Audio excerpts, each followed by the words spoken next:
The United Nations in Burma has warned it will withdraw support in Arakan state to avoid complicity in a government policy of apartheid for Rohingya Muslims. A letter seen by The Guardian sent from UN Resident Coordinator Knut Otsby to the Burmese government relayed a decision by the UN and its humanitarian partners to withhold support beyond life-saving assistance in internally displaced persons IDP camps deemed closed by the government unless fundamental changes occur. UN agencies have worked continuously in camps for Muslim communities displaced by violence in Burma's restive Arakan state 7 years ago. The letter dated 6 June said that from now on UN assistance could only be provided when it was linked to tangible progress made on the fundamental issue of freedom of movement. Currently, Otsby said the policy by the Burma government risks entrenching segregation. In 2017, the Burmese government vowed to begin closing the IDP camps where 128,000 Rohingyas and Kaman Muslims have been forced to live in squalid, insanitary conditions with their freedom of movement severely restricted after their homes were destroyed in state-sponsored violence in 2012. The government agreed to follow recommendations of a commission led by former UN Secretary General Kofi Annan, which called for the displaced people to be rehoused in a voluntary and consultative manner where possible near the original villages and with access to livelihoods. However, internal UN reports seen by The Guardian and accounts from the humanitarian agencies on the ground have demonstrated the reality of the closures is that the living conditions for the relocated Rohingya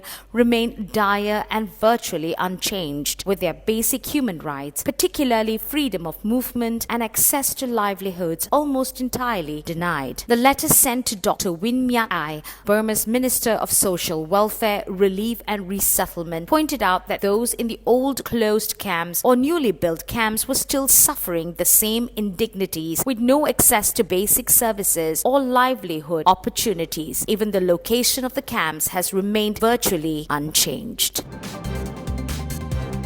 Rohingya children at a refugee camp in northern Bangladesh are trying to make the best of an unfortunate situation with a little help from Japan. They have been gifted more than 120 soccer balls. Cox's Bazar is home to about 900,000 Rohingya refugees who fled genocidal attacks in Burma. About half are children. With no return in sight and their life in limbo, Japanese singer-songwriter Miyavi paid them a visit in an effort to lift their spirits. The Goodwill Ambassador for the UN High Commissioner for Refugees presented the children with balls. They were donated from across Japan. Miyavi said, "I always get inspired by how energetic and powerful people and kids are here. And then through music and sports, we can unite. We had a great time." The government of Bangladesh wants to keep the camp from becoming permanent settlement and has prohibited formal education for the children there. Keeping them occupied is a pressing task. It's been nearly 2 years since the vast majority of the refugees began fleeing their home. The UN says Burmese military carried out a crackdown against the ethnic minority with genocidal intent. Allegations Burma's government denies.